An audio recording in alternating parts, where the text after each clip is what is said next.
Hi everyone, and welcome back to Effective Leadership Strategies in the Workplace.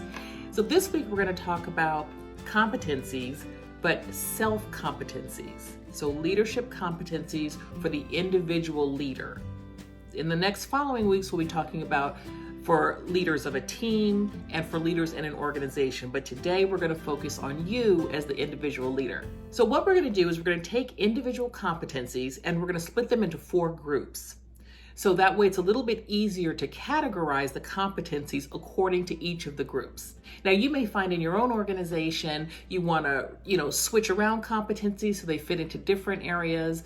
The bottom line is the competencies that we're talking about today are all basic core level foundational competencies for a leader. Now, how they're grouped together or how you look at them, you might decide you want to add some based on your leadership role in your specific organization. But at the very minimum, you should see that you are holding or you are perfecting most of these competencies, because remember, the competencies are the attitudes, the skills, the traits, the behaviors that lead to more successful and effective leadership in the workplace. So let's start. We're going to start with motivation. So a leader that demonstrates ethics and integrity, that's a competency. And it's not kind of a common thing that you see. It's really something that effective leaders have to work on. You demonstrate ethics and integrity, even in difficult decisions.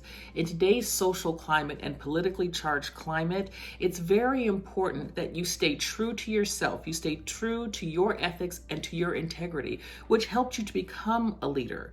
If you're finding that you're not quite sure where you stand and where you lie, you need to take a step back and you need to really think about it. Get clarity in your own head so that you can develop the ethics and integrity and live by that in your workspace. It should be clear to your team and to people that work with you that they know you're a leader of high ethics and high integrity. You understand the why of what you're doing, and you understand the organizational mission, vision, and philosophy. So when I say to you, you understand the why are you there? What's your purpose for being in this particular role? It's not enough to be a leader because you've been around for a long time. There's a lot of people that can claim that.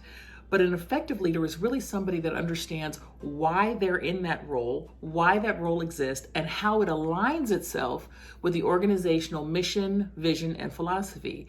If today you cannot say with confidence that you understand the mission or the vision or the philosophy, you're either not in the right role or you're not in the right organization. An effective leader displays drive and purpose. What drives you to do the work that you're doing? Remember, these are individual leader competencies. These are competencies that you own as a leader. What drives you? What's your purpose? How are you encouraging your team and others around you to find their sense or their place of drive and their purpose? Think about that for a minute. Why do I do what I do? What's my purpose for being here and being in this role? What's my purpose for leading other people? That's motivation. Attaining knowledge. An effective leader increases and wants to increase and develop their own professional knowledge, right? No one comes to a position 100% ready for the position, because that's going to change all of the time. It's going to change based on the staff that you have. It's going to change based on the colleagues that you have surrounding you, your team, your leaders itself, and on the changes that the organization is experiencing. So you want to make sure that it's your drive and you're taking the initiative to learn more, to practice more, to become a subject matter expert in that particular area. And when you see the shift start to take place in the environment, whether it's your own team or whether it's your organization, you learn to shift with it. You learn to be an agile and flexible thinker and mover and practitioner, and you shift with it. A good leader practices diverse, inclusive, and equitable strategies in the workplace. If you find that you're still a person who has implicit bias, and I'm going to tell you, everyone has unconscious or implicit bias. Everyone has some bias that you've adopted either through, your childhood or through professional experiences or personal experiences. But it's important for you as a leader to acknowledge that bias. Acknowledge it, because holding on to that and not acknowledging that is going to prevent you. It's going to stop you right in your tracks from creating strategies and practices to build a diverse, inclusive, and equitable workplace. It's not a bad thing to have a bias, but it's important that you as a leader take a step back and recognize that bias so that you can develop effective strategies even though you have the bias. Your job is to lead. And in order to do that and to be responsive to the changes in the globe, your environment has to be diverse and it has to be inclusive and equitable. Self-knowledge. You need to include self-awareness. You need to include it, you need to increase it. And sometimes what you can do to make sure that you're self-aware is to ask people around you, people that you trust, not yes men, right? You don't want someone who's going to tell you what you want to hear just because they think it's going to win them favor for you. You want to make sure you're talking to people that have integrity, that are honest, and that are going to be transparent about you, about where your strengths are and where your areas for growth exist.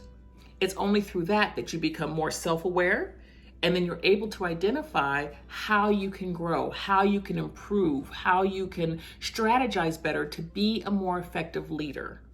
That ability to understand self-awareness and where you still have some areas that you need to grow is going to do wonders for your own sense or your own identity as a leader. A good leader learns to acknowledge past mistakes and experiences and not sit in that place, but to grow from that experience.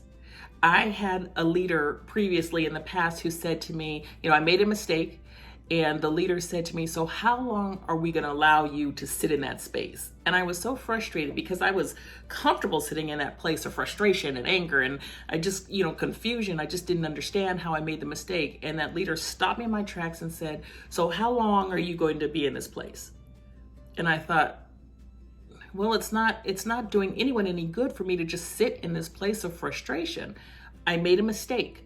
Own the mistake, acknowledge the mistake, figure out how you made the mistake, and then move on. Put systems and strategies and practices in place so that you're less liable to make that mistake again, but acknowledge it, feel it, and then move on. So I think to myself often now, how long am I going to allow myself as a leader to sit in that space? Because all it's doing is burning time. It's a very ineffective way to lead. So a good leader, a competent leader, acknowledges when they've made the mistake. They evaluate that mistake. They develop strategies or practices to prevent that mistake from happening again. They share lessons learned from that process, and then they move on. Responsibility. So a competent leader accepts accountability for challenges and successes in performance. It is important for the competent leader to uplift their team, right? In doing so, you're uplifting yourself. And to take the opportunity to lead from the back. A competent leader, in terms of responsibility, acknowledges when there's a challenge and accepts some of the praise when there's a success. But in order to do that, help your team to get to that place where they're leading the pathway to get to that success. When the team has a challenge, experiences a challenge, it's important for that leader to be able to say, this is where we had a misstep. This is what I can do differently as a leader to help you through that. Now, a proactive leader is going to say, here's the experience I've had with this before. How do you want to see this implemented? How can we implement this so that there's collaboration and cohesion from the team? And then we take a collective responsibility. We also take a collective accountability when we are successful in that effort. A competent leader encourages autonomy. You want a team that can be autonomous. You want a team that can function independently when you're not there. So how do you build that strength in yourself?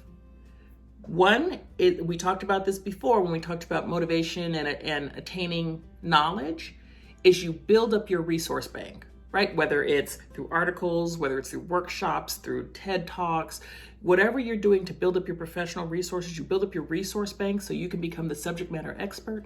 And then you strike out on your own. You look at historical decisions that have been made. You look at what's coming. You're able to forecast a little bit about what's coming, and you create decisions. You make decisions based on your information. It's an informed decision. That's a competent leader. And when you're done with that, you step back and you evaluate that whole process. So you can identify whether you were truly successful or whether there's still room to grow there. A good leader listens to learn and understand and not to respond. Now, it's difficult for people like me that love to talk and love to share to stop your brain for a moment when someone is in front of you and sharing a challenge. This is personally, this is professionally, but a good leader seeks to listen, actively listen, be engaged and understand versus offer response. That's also called respectful communication, active communication, and active listening.